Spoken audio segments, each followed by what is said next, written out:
Hello दोस्तों, welcome to BW। दोस्तों, आज के इस वीडियो से हम लोग बिहार बोर्ड क्लास 10 फिजिक्स का चैप्टर 2 का इंपॉर्टेंट ऑब्जेक्टिव क्वेश्चन डिस्कस करने वाले हैं, जिसमें हम लोग कुल 50 क्वेश्चन लिए हुए हैं। तो चैप्टर 1 का भी इंपॉर्टेंट क्वेश्चन हम लोगों ने डिस्कस कर लिया था। तो अगर आपने वो चैप्टर 1 का इंपॉर्टेंट ऑब्जेक्टिव क्वेश्चन नहीं देखा है तो डिस्क्रिप्शन में उसका लिंक दिया गया है, आप वहाँ जाकर उस वीडियो को देख सकते हैं। तो आज के इस वीडियो में हम लोग जो आपका सेकंड चैप्टर है ह्यूमन आइज यानी कि मानव नेत्र, इसका हम लोग टॉप 50 क्वेश्चन लिए हुए हैं। और ये जो चैप्टर है काफ़ी ज़्यादा इम्पॉर्टेंट है, क्योंकि बोर्ड एग्ज़ाम में आपके काफ़ी ज़्यादा क्वेश्चन इस चैप्टर से बनते हैं। तो चलिए हम लोग देखते हैं कि आपका पहला क्वेश्चन क्या है। तो वीडियो में आगे बढ़ने से पहले मैं आप सभी लोगों से दरख्वास्त करूंगा कि वीडियो को लाइक और चैनल को सब्सक्राइब जरूर से कीजिए। तो चलिए हम लोग देखते हैं कि पहला क्वेश्चन क्या है। तो ये हमारा पहला क्वेश्चन हो गया इस चैप्टर का कि सामान्य मानव के नेत्र के लिए स्पष्ट दृष्टि की न्यूनतम दूरी क्या है।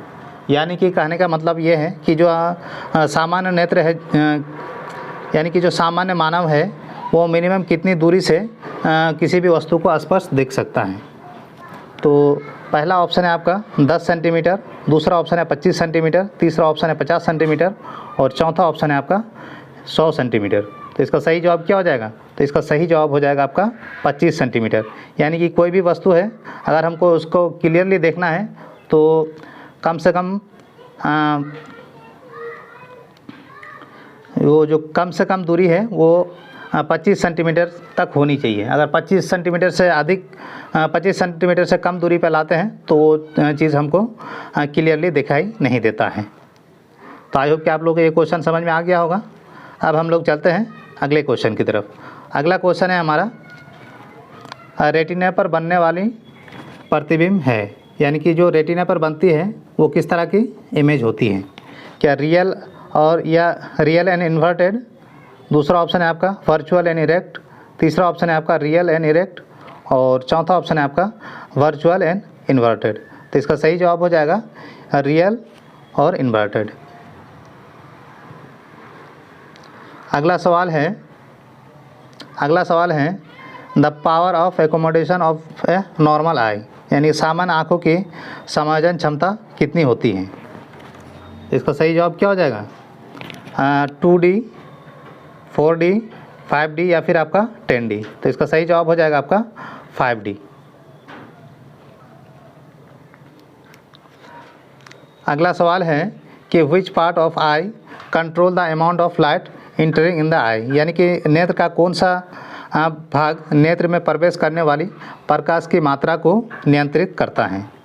तो पहला ऑप्शन है आपका रेटिना, दूसरा ऑप्शन है आपका आइरिस, तीसरा ऑप्शन है लेंस और चौथा ऑप्शन है आपका कॉर्निया। तो इसका सही जवाब क्या हो जाएगा? तो इसका सही जवाब हो जाएगा आपका जो आइरिस होता है ये प्रकाश को कंट्रोल करता है जो हमारे नेत्र में पड़ती है। अगला सवाल है कि वह दोष जिसमें व्यक्ति निकटवर्ती वस्तुएं स्पष्ट देख सकता है परंतु दूर की वस्तुएं स्पष्ट नहीं देख सकती हैं, वो कौन सा दोष कहलाता है। तो पहला ऑप्शन है आपका हाइपरमेट्रोपिया, दूसरा ऑप्शन है आपका मायोपिया, तीसरा ऑप्शन है आपका प्रेसबायोपिया और चौथा ऑप्शन है आपका एस्टिग्मेशन। तो इसका सही जवाब हो जाएगा मायोपिया।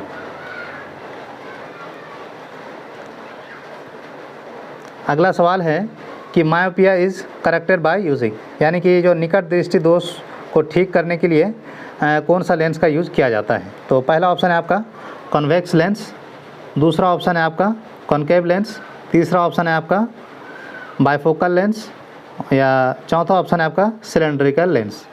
तो इसका सही जवाब क्या हो जाएगा? तो इसका सही जवाब हो जाएगा आपका कॉनकेव लेंस। अगला सवाल है the defect in which a person can see distant object clearly but not near by object. कहने का मतलब है कि वह दोष जिसमें व्यक्ति दूर की चीज़ों को तो स्पष्ट देख सकता है परंतु जो निकट की वस्तुएं हैं उसको स्पष्ट नहीं दिखता है। तो ये कौन सा दोष होता है? तो पहला ऑप्शन है आपका मायोपिया, दूसरा ऑप्शन है आपका हाइपरमेट्रोपिया और तीसरा ऑप्शन है आपका एस्टिग्मेटिज्म और चौथा ऑप्शन है आपका प्रेसबायोपिया। इसका सही जवाब क्या हो जाएगा? तो इसका सही जवाब हो जाएगा आपका हाइपरमेट्रोपिया।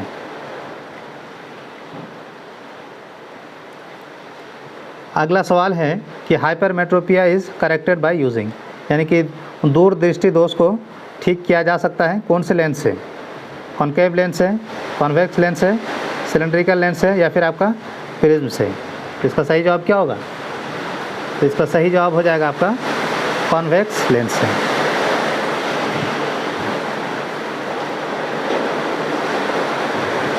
अगला सवाल है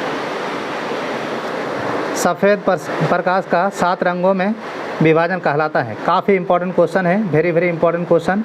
ये क्वेश्चन आपके एग्ज़ाम में ज़रूर पूछा जाएगा। तो सफ़ेद जो प्रकाश होता है वो 7 रंगों में जो विभाजन होता है उसको क्या कहा जाता है? रिफ्लेक्शन, रिफ्रैक्शन, डिस्पर्सन या फिर स्कैटरिंग? तो इसे क्या कहा जाता है? उसे कहा जाता है डिस्पर्सन।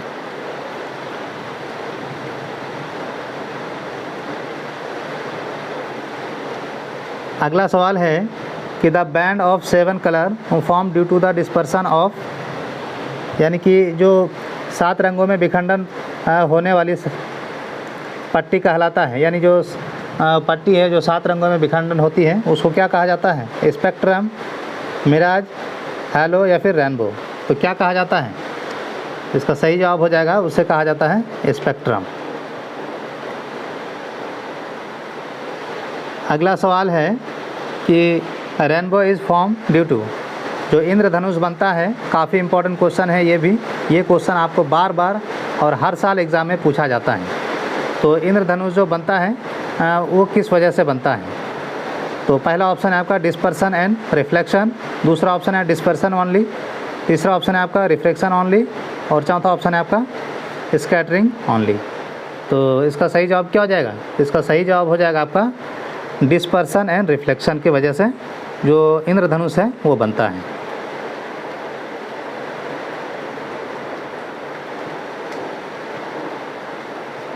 अगला सवाल है कि वायुमंडलीय अपवर्तन का जिम्मेदार कौन है?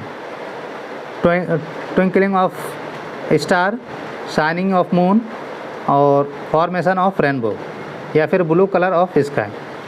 तो इसका कौन सा सही होगा? इसका सही हो जाएगा option number A, twinkling of star, यानी कि जो तारे टिमटिमाते हैं वही वायुमंडलीय अपवर्तन का जिम्मेदार हैं।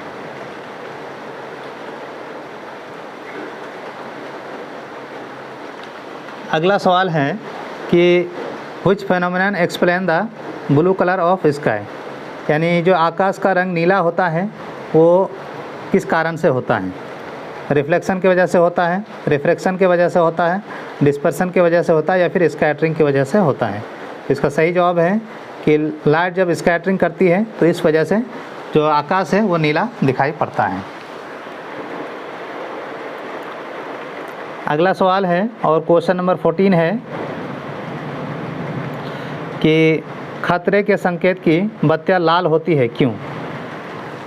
तो खतरे की जो संकेत है वो लाल रखा गया है, क्यों? क्योंकि red light is least scattering, यानी जो लाल रंग है वो कम विचलित होता है। दूसरा ऑप्शन है रेड लाइट इज़ अट्रैक्टिव, यानी कि जो लाल रंग है वो आकर्षक है। रेड लाइट इज़ ब्राइट, और रेड लाइट इज़ चीपेस्ट। तो इसका सही जवाब हो जाएगा red light is least scattering, यानी कि वो विचलित नहीं होता है, इस वजह से वो बहुत दूर से दिखाई पड़ सकता है, इसी वजह से उसको लाल बत्तियों के संकेत के लिए उपयोग किया जाता है। अगला सवाल है कि अंतरिक्ष यात्रियों को आकाश काला दिखाई देता है क्यों? जो अंतरिक्ष यात्री है उसको जो हमारी आकाश हमको ब्लू दिखाई देता है लेकिन उनको दिखाई देता है लाल, ऐसा क्यों? तो वहाँ पे कोई डिस्पर्सन नहीं है, या फिर नो स्कैटरिंग है, या फिर नो रिफ्लेक्शन है, या फिर नो रिफ्रैक्शन है। तो कौन सा सही हो जाएगा? तो इसका सही जवाब हो जाएगा नॉट स्कैटरिंग, यानी कि वहाँ पे कोई भी स्कैटरिंग लाइट नहीं होते ही, इस वजह से। अगला सवाल है कि प्रकाश का विभिन्न रंगों में विभाजन होता है क्यों विभाजन होता है? कि different colour travel with different speed in the medium, reflection occur, refraction occur equally and lens is defective. तो इसका सही जवाब क्या हो जाएगा? तो इसका सही जवाब हो जाएगा आपका कि अलग अलग जो कलर है, अलग अलग मीडियम में उसकी गति अलग होती है, इस वजह से प्रकाश का विभंडन अलग अलग रंगों में होता है। अगला सवाल है कि सूर्योदय जल और सूर्यास्त देर से होने का कारण कौन सी घटना है? डिस्पर्सन, रिफ्रैक्शन, स्कैटरिंग या फिर रिफ्लेक्शन। इसका सही जवाब क्या हो जाएगा? इसका सही जवाब हो जाएगा आपका रिफ्रैक्शन की वजह से जो सूर्य उदय है वो जल्दी हो जाता है और जो सूर्यास्त है वो देर से होती है। अगला सवाल है, जो तारे टिमटिमाते हैं वो किस वजह से टिमटिमाते हैं? Reflection of light, atmospheric refraction, scattering of light या फिर डिस्पर्सन। तो कौन सा आंसर सही हो जाएगा इसका? तो इसका आंसर सही हो जाएगा कि एटमॉस्फेरिक रिफ्रैक्शन की वजह से जो तारे हैं वो टिमटिमाते हैं। अगला सवाल है कि ग्रह टिमटिमाते नहीं हैं, क्योंकि ग्रह जो है टिमटिमाते नहीं हैं, वो क्यों? They are near to us, यानी कि वो हमारे नज़दीक है। They are bigger in size, क्योंकि वह साइज में बहुत बड़ा है। दे आर ब्राइट, क्योंकि वह बहुत चमकीला है। या फिर दे रिफ्लेक्ट सनलाइट, या फिर वो सूरज की रोशनी को परावर्तित करता है, इस वजह से। तो इसका कौन सा आंसर सही हो जाएगा? तो इसका आंसर सही हो जाएगा कि they are nearest to us, यानी कि जो ग्रह है वो हमारे नज़दीक है और जो तारे हैं वो हमसे बहुत दूर हैं, इस वजह से तारे टिमटिमाते हैं, ग्रह नहीं टिमटिमाते हैं।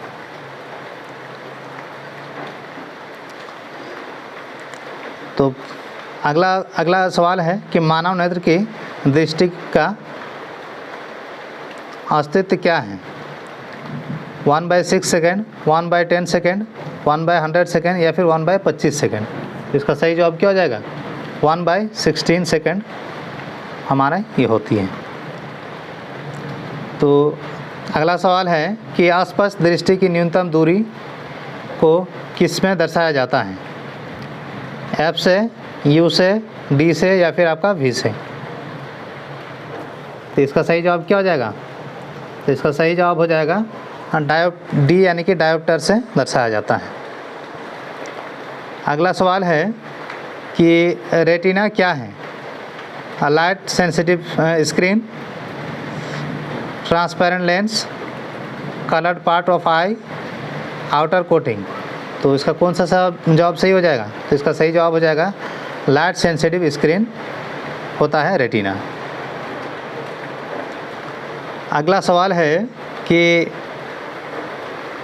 श्रेणीपेशियाँ सहायक होती हैं किसके लिए? Changing the focal length of eye, यानी कि जो आँखों की फोकस की दूरी है उसको चेंज करने के लिए, या लाइट को कंट्रोल करने के लिए, या फिर इमेज बनाने के लिए, या फिर प्रोड्यूसिंग टीयर, या फिर जो आंसू है उसको बनाने के लिए।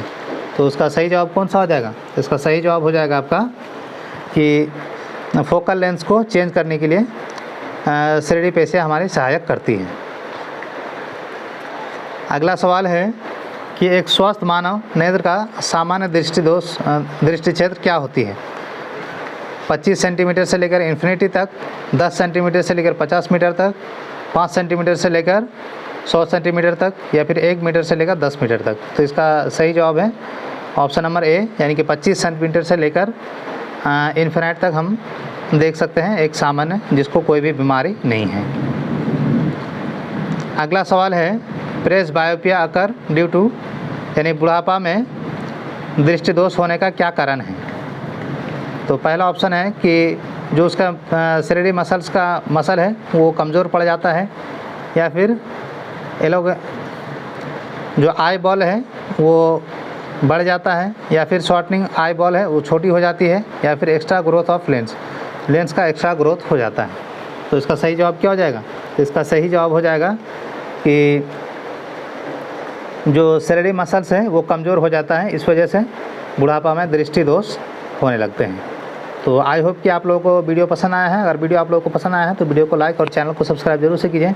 आज के इस वीडियो में हम लोग 25 क्वेश्चन डिस्कस किए हैं और अगले वीडियो में हम लोग इस चैप्टर से 25 और क्वेश्चन को डिस्कस करने वाले हैं। तो thank you so much for watching this video.